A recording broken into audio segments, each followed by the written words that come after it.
Welcome to the Athlete Within Co., a space where we advocate for athlete mental health and well being overall. We are so excited to have you guys here today for our episode with Brett Chody.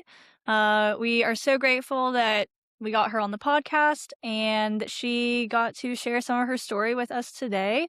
So, without further ado, let's dive into the episode with Brett. Thanks for watching the Athlete Within Co. All right, so I thought that a fun way to get started with this episode is to do kind of a rapid fire off some questions for you and just have you answer them so that people can kind of get to know you and hear where you're at, some of your favorite things. Does that sound good? Perfect. All right. First question, what was your first marathon? Los Angeles, Number 2, what was your favorite marathon? New York. Okay, okay. And where are you from? I'm from the North Shore of Chicago, a town called Lake Forest, but I've lived in Los Angeles for almost 8 years. And what is your favorite thing about living in LA? Probably just like the overall lifestyle and vibe I get here between just like the weather you really can't beat. And I just love being able to run here and the culture of the city. There's so many different places and neighborhoods with different things to offer. So it's just amazing. I'm jealous. It's amazing. What is your go-to coffee order right now? An iced vanilla latte with an extra shot, and then I always get half almond milk, half oat milk. Sounds fire. What is your current obsession or, like, fixation right now? Probably needle pointing, for like an activity. And then I also just started Succession. I don't know how I didn't watch it sooner, and I'm obsessed. Good to know. If not running, what sport would you choose? Ooh, that's a good question. Um, like I was always a really good swimmer because both my sisters were swimmers, so I kind of grew up swimming as well. But I just didn't really do it because I kind of wanted to like rebel and be different. Right. But definitely love swimming, and then I'm a big skier as well. That's a little bit of a different vibe, Cool. but That's love so skiing. cool. I did not know that. That's really cool. What is a long-term goal of yours? Um, a long-term goal is to eventually start my own business. I don't exactly know what it'll be, but kind of use my platform that I've built and I'm continuing to build to eventually, become an entrepreneur and have my own company of some sort. So that's the long-term dream. We love to hear it. What is your favorite pre-run snack or, like, fuel? If I'm going on a long run, a Bobo's oat bar, like the full one. And then if I am going on like a bit of a shorter run, I love a Pop Tart or a Bobo's like oat bite or like any fig bar. The oat bites are really good. They're so good. I'm So obsessed. good. What is your favorite running shoe at the moment? Um, well, I should probably say the one that I designed with Nike. It's Right. my own Vomero Plus, so I love that. But I also love New Balance 1080s, but I just heard that they are like discontinuing them or something, so I need to look into that because that has been my go-to rec for years. But yeah, those are my two that I'd say. If you guys haven't seen her new Vomero, please go look at it. The colors, you did such a good job. It's so good. They're Thank so cute. you. I was like really like dialed in the design session, like wanting to make it cool, but not like too crazy mix of colors, but like different than like something you'd find walking in a store. So I'm really happy with how they turned out. No, they're perfect. I have a Thank race in a you. month and I'm like, I need to get a new shoe. Like, I might have to go with those. Love it. Thank you. What is your favorite Taylor Swift album? Reputation. It's a good one. Favorite song to run to right now? Ooh, um, I've really, ever since I ran Tokyo a few months ago, Piece of Me by Britney Spears has been like really one that I continuously like go to play while I'm running. It's on all my playlists, but like sometimes when I'm finishing a hard workout, like I'll want to specifically listen to that song. Just like gets you through it. Yeah, yeah, I love it. And what is something that people may not know about you? Ooh, what a good question. I, like, share so much of I my know. life. One thing is I mean, I kind of already talked about, like, skiing, but that was a huge part of my childhood. I grew up with a home in Deer Valley, Utah, and I also went to boarding school in Switzerland, which, like, I've talked about sometimes, but it was, like, school half the day, ski half the day, and, so it was just, like, a huge part of my upbringing, and my family sold our house in Deer Valley in 2020, which is why skiing isn't, like, as much in my content as it would be if we still had it, but it just, like I absolutely love to ski, and it's a big passion of mine. That is so cool. I feel like that actually makes sense, like, I can, like, see it. I'm glad Um, it aligned. okay, well, that wraps up our rapid fire Q&A. You did a great job, you passed, so good Love, job, period. period. Okay, you most recently ran the Tokyo Marathon, and you had an insane PR. Congratulations on that. I haven't even said Thank congrats you. yet. Thank Tell you. us, like, more about that. How was your mindset going into that, and how did you feel after? I'm sure you've, like, replayed it probably in your head so many times. Yeah, well, for context, for anyone listening who maybe doesn't know me and, like, my journey as much, the marathon I'd run before Tokyo was Chicago last fall, and it went absolutely horribly, and it just, like, was not a good day for me. It was a little hot, my stomach was acting up, and I ran a time that was really slow for me, it wasn't a bad time at all, but just, like, I was going transparently, I was trying to break 3 hours, that's, like, my ultimate goal for marathoning, and the Chicago course is notoriously flat and fast, and um, long story short, I did not. I ran like 3:38, which it is what it is. But after that, it just was really hard because I've had one other marathon before that go poorly, which was Boston in 2024. And I ran New York like 6 months after that, and New York was great. So I knew that I had it in me to, bounce back after a bad race. But for some reason, Chicago felt like so much worse than Boston because like Boston was just my second one. And so I'd only done it once and I was like, again, that was a hot day and I wasn't prepared fully for like the course. And so after Chicago, when it's like supposed to be an easy course and there was just like so much built up to this day, I really had to mentally like reset and really think about when I wanted to do my next marathon, what I wanted that to look like, where I wanted it to be. And I had to really make sure that like my head was in it because a big thing with me in running, because I ran in high school and like when your head isn't in it, um, that's when it can get really like seedy territory and you can get very burnt out and you can really like lose your spark for the sport. And I think it's one of like the biggest thing for running is, like, you have to have that, like, fire under your ass or, like, you're gonna be miserable. Yeah. And so when you lose it, it makes it really, really hard. So I've been in that position before, so I really wanted to make sure I wasn't gonna be back there. So, Chicago was in October, I took a few weeks off, and then in November, I, like, started kind of revving up again, and I was looking into my options for a spring marathon, and I was kind of between Tokyo and London. And, I ultimately decided on Tokyo because it was, basically 2 months earlier than London, so I kind of liked the idea of, like, throwing myself back into a training block, Yeah. and, but I did so quietly, and I did not really announce that I was, like, training for something again until I was, like, far enough into the training block to make sure that I was truly enjoying it and truly excited about the idea of racing again.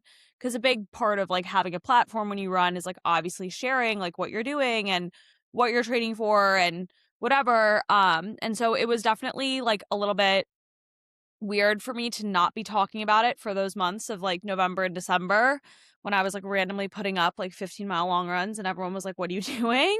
Yeah. But it was important to me to kind of keep it to myself just to make sure that, like, I was 100% in it. And then by the time January came around, and I was, like, enjoying the process, so that's when I eventually shared that I was doing Tokyo, and so I went into that race with kind of just, like, a similar mindset of, like, I wasn't even going for a PR. I wasn't going to break 3. I just wanted to execute a good race and feel strong throughout, not get too in my head, not focus on, like, anything else, just me and my race. And another pro of it being in Japan was, like, the fact that I loved New York because of how many fans I had on the course, and I loved Chicago. Well, I didn't love Chicago for the race result, but I loved how many people were out there supporting me, and I don't, like, take that lightly. I think it's so cool to have so many people out there cheering for me, but I was excited to kind of be somewhere that no one really knew me, and, it was a very different race experience, and so I was kind of trying to take away all these other variables, and, something else I did was the morning of the race, I didn't post anything. I recorded some TikToks, but I didn't post anything that morning. I didn't put up any Instagram stories. I really just was like, "This is just about me and my race, like, that's it." I'm kinda tuning out everything else. I literally was on, like, airplane mode, like, not even responding to my boyfriend before the race, and, yeah, it ended up obviously going super well in the fact that I PR'd. It was a PR by like a minute, which I mean, a PR is a PR. I do think that I was in shape to run faster, but it was pretty hot. It actually was about as hot as it was when I ran Boston. But I just had better luck that day with my body cooperating. But I mean, crossing the finish line knowing I PR'd was just like the craziest thing. And I was just so proud of myself for, being open to approach a training block differently and a race differently. And ultimately like getting to celebrate finally breaking my PR, which was still from my first marathon, which is really crazy to me Wow. because I was definitely in better shape for some other ones, but I haven't gotten lucky with the right weather and the right day, just like, everything kind of has to align to get that sub 3 or to get that big PR. And I have no doubt that it will happen eventually for me, but for now I'm content with my PR from Tokyo. So, Yes, as you should be. And like, thank you for sharing that, first of all, but also like the resiliency that you were able to build after not having the outcome that you wanted, and then like carrying that with you and kind of just, making sure you were doing it for you, making sure you were doing it the way you wanted. I think you said in like a podcast or a vlog that you felt like you were maybe in like the best shape or best, spot going into Chicago. So I mhm. know like that probably was disappointing, but all Yeah. athletes, resiliency is something that can apply to all sports, all athletes, whether it's, an individual sport or team sport. So I think having those experiences and being able to, bounce back from it really helps you going forward from there. Yeah. Yeah, 100%. And it's something that kind of just comes with the territory with running. Like, and I say that often, like, no one who runs marathons is like, everyone will have a bad race eventually. And unfortunately, just like part of running marathons is accepting that that may inevitably happen. And like, you kind of just have to know that, like, yes, you just trained for 3 to 4 months and the race didn't go well. And like, you just have to like pick it up and move on because it's just how the cookie crumbles sometimes. Yeah. Yeah, definitely. And I kind of want to talk about like your support system too. Like, in what ways have you felt supported, Tokyo, maybe even other races too? And, how do you kind of navigate that? Yeah. Like, for people who surround me. Yeah. Yeah, well, I feel really lucky that I have a wonderful boyfriend who is an athlete himself and he played hockey all through his life and is very much into sports and fitness, and so he's someone who really gets it and is super supportive and good at kind of like meeting me where I'm at before a race and like allowing me to be nervous while kind of being that calming force. And like he always has a good quote to whip out the night before a race. Like, he keeps them coming. Literally we had just started seeing each other when I ran my first race ever, and we weren't even dating yet, but he sent me a text the night before, um and wait, what was the quote? I need to bring it up because I remember waking up and being like, wait, he honestly ate with that. Um let's see. Um, Being realistic is the most commonly traveled road to mediocrity. That is what he sent me the night before, amongst other things. And I love that quote so much. So he always has a good quote and whatever. So it's just great to kind of have someone who gets it and who is also invested, but is not like there's no pressure. And like he's just making sure that he is like being as helpful as he can through everything. And so that's great. And then obviously, my parents, like me and my sisters, we all were athletes in different ways. But it's just great kind of, having family who cares, and are invested. And I really wouldn't be able to like do what I do without kind of like having these people to lean on who kind of get it and who have been with me through all these different phases and stuff. And they all are very much like, do this for yourself. Like there's no pressure from any of them or anything. Which, is always just nice to know that like they just want me to have fun and, do what I want to do. And if I could stop running tomorrow and no one would care. And Yeah. like I think that that's the good thing. Yeah, that's amazing. It's like people support you doing the things that you love, which is Yeah. so important. Yeah. The next thing I kind of zoom out, I want to hear about how you got into running in the first place and kind of like what your journey looked like through that. I know you said you ran in high school and then you have shared, online openly before that you had a period where you kind of struggled with fueling and, body image and you kind of had to, maybe take a step back and you got into therapy. So if you would kind of be willing to share just kind of how that journey has looked for you and kind of what you've learned through that and maybe where you are now with that.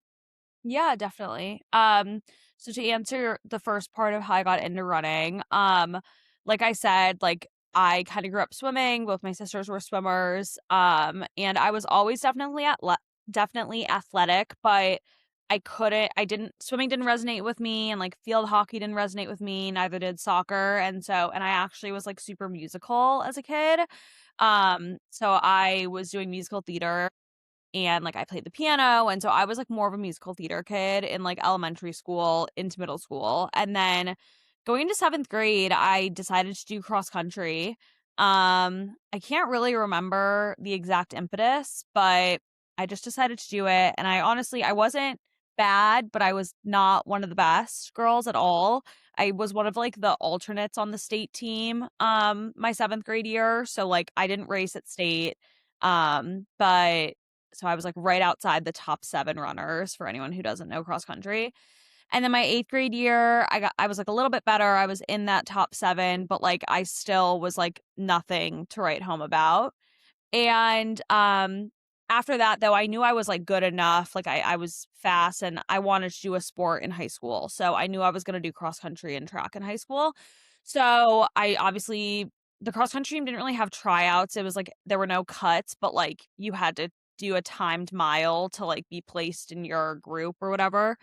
And I remember like I did really well on that time trial and I just was getting faster and faster my freshman year. And so I was on varsity, but I didn't really have like a breakout race until state my freshman year, so like the state race.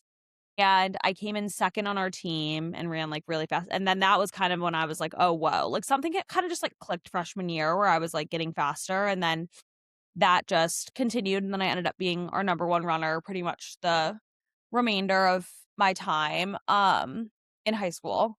And You were so like, that's "Wait, kind I'm kinda good at this." yeah, like, I definitely, like that my freshman state race, like, I'll never forget, my coach literally told me after the race that, like, because the race was 3 miles, so it's, like, pretty short in the grand scheme of things, and, like, a little over a mile in, he, like, said to himself, like, "What is Brett doing up there?" Like, because I was close to the front. I think I came in, like, 17th or something that in state, um, and he was like, "What is Brett doing?" Like, thinking that I was gonna, like, crash and burn because I was going so much faster than whatever, and I didn't. I sustained, and we laughed about it after because it was just, like, so crazy that I had run what I'd run. So then that was kinda like my, like, breakout race, and then I continued to get faster through high school and whatever, but when I started struggling with, like, food and, like, that stuff, that kind of started happening. I'd say closer to my sophomore year. My sophomore fall, I like kind of was restricting a little. It was like the classic, like I'd gotten my period and I had like put on that weight that you gain after you get your period and like all these natural things, but I don't know, but it wasn't anything like too bad yet. But then my January of my sophomore year of high school, I had emergency stomach surgery for a perforated ulcer. So I basically had an ulcer that we didn't know that I had, and then it burst. So there was like a hole in my Gosh. stomach. So it was like I was in like the most pain ever. Rushed in rushed to the hospital, rushed downtown to the children's hospital, emergency surgery, the whole thing. I have like a scar on my stomach from it. So after that, I couldn't eat for a week when I was in the hospital. So I naturally dropped like 15 pounds probably. And then when I got out, I was like obsessed with how skinny I was because unfortunately that's just like kind of like how society is. I feel like girls like Yeah. to be, or at least I was like I loved like how thin I was, but it like wasn't healthy nor sustainable. And so I like desperately wanted to like try to stay that size, even though like I literally just hadn't eaten for a week. Like obviously, like you're gonna be so skinny and then like need to gain weight back. But and then I did end up putting on some healthy weight back, but then I proceeded to have my best track season um that spring, in which like I broke the school record for the 2 mile run and I went to state for the 2 mile and whatever. And so then, and this is classic in running, especially in like I feel like high school and college running, is women often or and girls equate being fast to being thin. And for me that obviously happened because I had my best track season when I was like this specific weight, so I need to stay that weight. But it still was, like, a little bit too small for my body to sustain because I was, like, naturally putting on continuing to put on weight, and I, like, didn't like it. So that's really when, like, the restriction was, like, kind of in full force. I never was, like, diagnosed with an eating disorder or anything, but then, of course, like, as the tale goes for so many girls, I was restricting so much that then I would binge, and then it was, like, this binge restrict cycle, and I really was, like no one could really, like, tell, like because when you're an athlete, you're working out so much and, like so the binging, like, I was binging because I wasn't getting enough calories during the day and, yada, yada, yada. So, that kinda continued, like, all of high school pretty much, and I remember just thinking, like, "What the fuck is wrong with me? Like, why can't I stop when I have dessert?" And, like, whatever, and just all these thoughts, and I share this because I remember feeling so alone when this was happening to me, and I felt like I couldn't talk about it with anyone, like, my mom didn't know, like, and we're very close, like, whatever, because I felt so ashamed, and I've since learned that, like, so many girls deal with this, and so I just think it's important to talk about. And then anyway, I committed to USC for running for college, ended up retiring pretty early on because of injuries and all that stuff. Oh, and that was, like, a whole other thing that I, like we can get into if I want, but or if you want to, but, like, I ended up getting like a sacral stress fracture my junior year because I had upped my mileage so fast and I wasn't eating enough. And that's like literally it's like the female athlete triad of how to Yeah. get a stress fracture. So, and then I just dealt with injuries the balance of my high school career. So I ended up retiring in college and then, but even though I retired, like that mentality of the binge and restrict was still very much there. So that's when, I ended up actually gaining weight because I was also drinking and the classic freshman 15 and I wasn't running as much and I got to a place where I just like really didn't feel like myself and it wasn't until spring of my sophomore year of college, which was the beginning of COVID, that I actually decided to see a therapist. It was obviously virtual, but that specialized in eating stuff and that summer is really when I, like, was like, "Okay, I need to figure this out because this isn't sustainable." And, it was a long journey, I would say, to get to a place where I was, like, allowing myself to eat what I wanted and, not, like, I no food was off limits, and I would let myself have dessert, and I wouldn't be binging and yada, yada, yada. But now I'm in a place where, like, I can't even remember the last time I binged, and I think that that's, like, 18-year-old me would, like, not believe that, like, I just thought that it was, like, gonna be my life, and, Yeah, so it was definitely a journey, and I think that's, like, the bulk of that aspect of my story, but yeah, I think it's important to talk about because I know that so many female athletes and especially female runners deal with similar. Definitely. It's so important and so much more common than people make it seem to be. What are some things that you learned in therapy that maybe, like, you still apply? So, like, I know that you have kind of coined the term of, like, your dessert bowls and, even that just, like, allowing people to know, like, you can have desserts and it doesn't have to be this, like, big, feared thing, and, Yeah. I know you've talked a little bit about rest days too and how you really do, prioritize your rest days now. Do you feel like that has kind of helped you in that? Yeah, definitely. I remember, like, my therapist told me to do this early and, like, it's pretty self-explanatory, and I feel like a lot of people probably get this advice, but it was just to, like, remove all labels of good and bad and to just, like, allow yourself to have what you wanted, but, like, just a serving and then to go and, like, do something else, like, if you felt like having more, like, not that you can't have, like, 2 servings, but you know what I mean? So, like, I remember, I went from, like, not allowing myself dessert to, like, "Okay, I want dessert, so I'm gonna exactly make some sort of dessert bowl where it's, like, an amalgamation of things, and I'm gonna enjoy that, and then I'm gonna go watch a show." And, like, just, like, allowing that to, like, be that. Or, like, after lunch, if I'm craving chocolate, like, I'll have one of my mom's cookies, like, if I'm at home, I'll have a cookie, and then I'll go on a walk, or, like, I'll you know go do something else, and, like, for me, with my specific circumstances, that was very important to, like, allow myself to have whatever I wanted, but, like, a serving, and then to go on and do something else.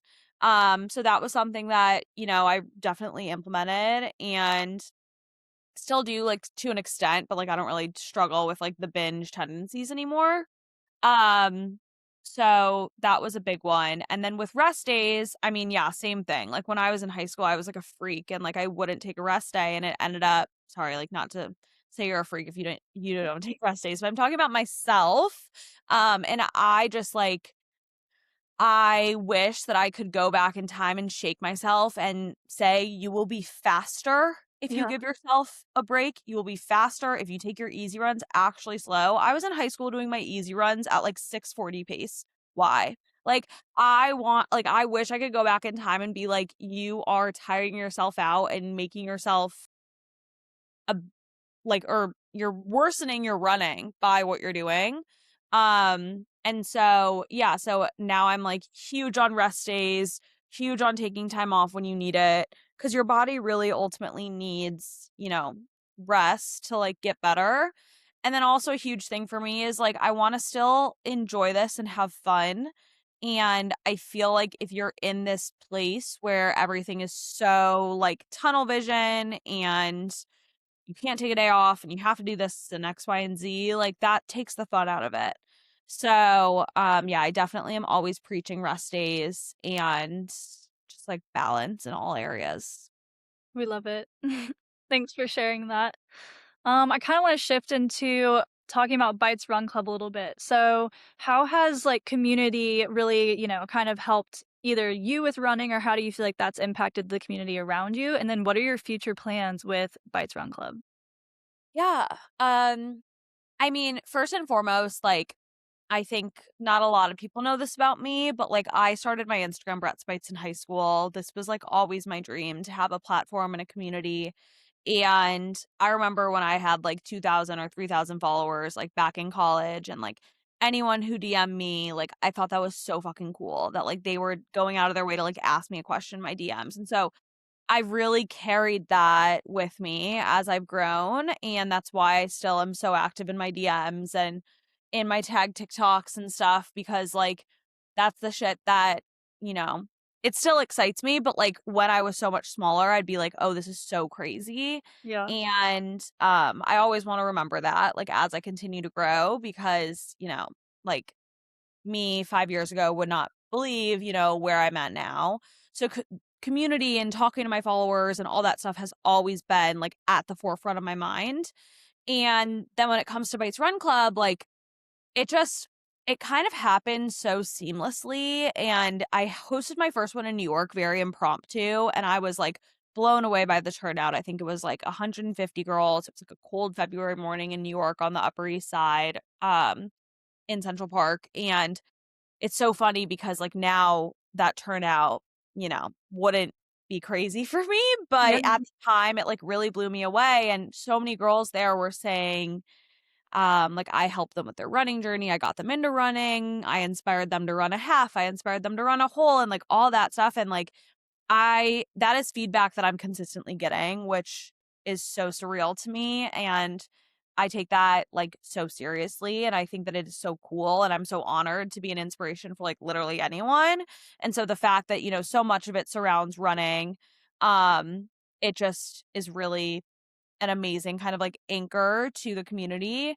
And so with Bites Run Club, like in these gatherings, I love them so much because first of all, I love meeting everyone in my community. And I like something I always do is I always stay to meet literally anyone who wants to meet me and take a photo or do whatever because like I love it so much. And then also for girls to meet one another. And just like kind of create a fun space. And it has been incredible to see how it's grown and how it's evolved, and I mean, to this day, I really have only still done, like, only, like, 6 or 7, like, official ones, and so plans going forward, I really want to do more in more cities across the US, and I mean, a dream would be to do some sort of tour, like, maybe not, like, um it wouldn't be, like, so many cities, but at least, like, some within the span of, like, a few Yeah. months. That would be amazing, and obviously, I also have, like, my merch, which is really fun, and that's something that has been unexpected and how popular it's been, and that makes me so happy, and so, I'll continue doing that, as the demand, like, continues. And so, yeah, I mean, we'll kind of see how it continues to evolve. I've had a great partnership with Bumble BFF over the last few months to put on a few. And that's great because like production wise and stuff, there's a lot that goes in behind the Yeah. scenes to these events that you don't see because it's amazing that the turnout is what it is, but then we can't just like gather because like I'll get cited and there's like insurance and you need permits and like all this stuff. So it's really great to have a great partner that there's so much synergy and then like they can kind of work on the production so that I can just kind of focus on like being there and being with my community. But yeah, I mean the goal is just to like do more and we'll see what comes with that and how it evolves.